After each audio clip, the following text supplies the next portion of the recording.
दोस्तों, आज हम आपको एक ऐसी सच्ची घटना सुनाने जा रहे हैं जो राजस्थान के एक छोटे से गांव में घटी थी। यह कहानी एक ऐसे रहस्य की है जो न केवल डरावना है बल्कि इसमें छिपा है एक गहरा सच। एक रात में 6 बेटियां बिना शादी के प्रेग्नेंट हो गईं और इस घटना ने पूरे गांव को हिलाकर रख दिया। लेकिन क्या यह किसी बुरी आत्मा का काम था या कोई पुराना तांत्रिक राज? आज हम आपको उस रात का सच्चा विवरण देंगे जो आपकी नींदें उड़ा देगा। तो इस वीडियो को अंत तक देखना न भूलें, सच्चाई आपके होश उड़ा देगी। ये कहानी है राजस्थान के सुनसानपुर गांव की।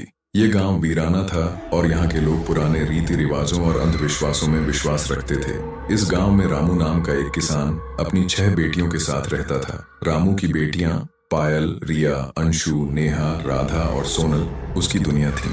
रामू गरीब था लेकिन उसका परिवार खुशहाल था। बेटियां सुंदर और सजीव थीं। गांव में उनकी सादगी और सुंदरता की चर्चा हर किसी के मुंह पर थी। लेकिन उनकी यह खुशहाल जिंदगी एक रात के बाद पूरी तरह बदल गई। उस रात आसमान साफ था और गांव में चांद की रोशनी फैली हुई थी। रामू और उसकी बेटियां अपने घर में सो रही थीं। आधी रात के करीब रामू को घर के बाहर किसी के चलने की आवाज सुनाई दी। उसने खिड़की से झांका लेकिन वहां कोई नहीं था। उसी समय उसकी बड़ी बेटी पायल को अजीब सा महसूस हुआ। उसने देखा कि खिड़की के बाहर एक परछाई खड़ी थी। पायल डर गई और उसने बाकी बहनों को जगाया, लेकिन बहनों ने उसे यह कहकर चुप करा दिया कि वह सपना देख रही है।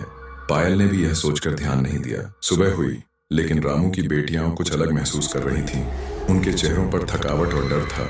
रामू ने पूछा, क्या हुआ बेटियों, सब ठीक तो है? लेकिन लड़कियां कुछ नहीं बोली।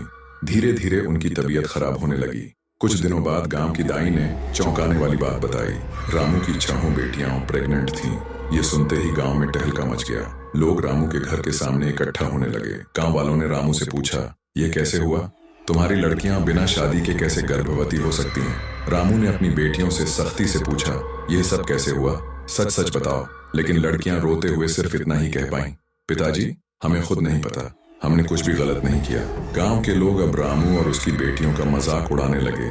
किसी ने कहा यह परिवार पापी है, किसी ने कहा इनके घर में कुछ अशुभ हो रहा है। लेकिन अर्जुन, जो गांव का एक होशियार और दिलेर युवक था, उसने इस घटना की सच्चाई जानने की ठानी। अर्जुन, जो रामू की दूसरी बेटी रिया को पसंद करता था, इस मामले को समझने के लिए गांव के बुजुर्गों और पुरानी कहानियों का सहारा लिया। अर्जुन ने सुना कि कई साल पहले इस गांव में एक तांत्रिक आया था। वह तांत्रिक काले जादू में माहिर था और अमर होना चाहता था। उसने गांव की कई लड़कियों को अपने जादू का शिकार बनाया। गांव वालों ने मिलकर उसे मार दिया, लेकिन कहते हैं कि उसकी आत्मा अब भी गांव के आसपास भटकती है। एक रात अर्जुन ने रामू के घर के बाहर अजीब सी हलचल देखी। उसने देखा कि एक काली परछाई घर के अंदर जा रही थी। अर्जुन को यकीन हो गया कि यह तांत्रिक की आत्मा का काम है। अर्जुन ने गांव के पंडित से एक मंत्र और शंख मंगवाया। पंडित ने कहा, यह आत्मा बेहद शक्तिशाली है, इसे हराना आसान नहीं होगा, तुम्हें बहुत सावधानी रखनी होगी। अर्जुन ने अगली रात रामू के घर के बाहर पहरा दिया। आधी रात को वही परछाई फिर से आई। अर्जुन ने मंत्र पढ़ना शुरू किया। अचानक से घर में तेज हवा चलने लगी, दरवाजे और खिड़कियां हिलने लगी। तांत्रिक की आत्मा ने अर्जुन पर हमला किया, लेकिन अर्जुन ने हार नहीं मानी। उसने शंख बजाया और मंत्रों का जाप किया। आत्मा ने चीखते हुए कहा, मुझे यहाँ से जाने दो, मैं अमर रहना चाहता हूँ।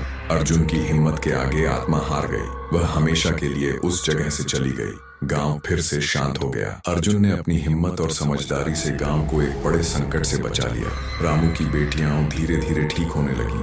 अर्जुन और रिया ने अपने प्यार का इजहार किया और गांव में सब कुछ पहले जैसा हो गया। दोस्तों, यह कहानी हमें सिखाती है कि हिम्मत और विश्वास से बड़ी परेशानी को दूर किया जा सकता है। अगर आपको यह वीडियो पसंद आई हो तो इसे लाइक करें, चैनल को सब्सक्राइब करें और कमेंट करें कि आपको सबसे दिलचस्प हिस्सा कौन सा लगा।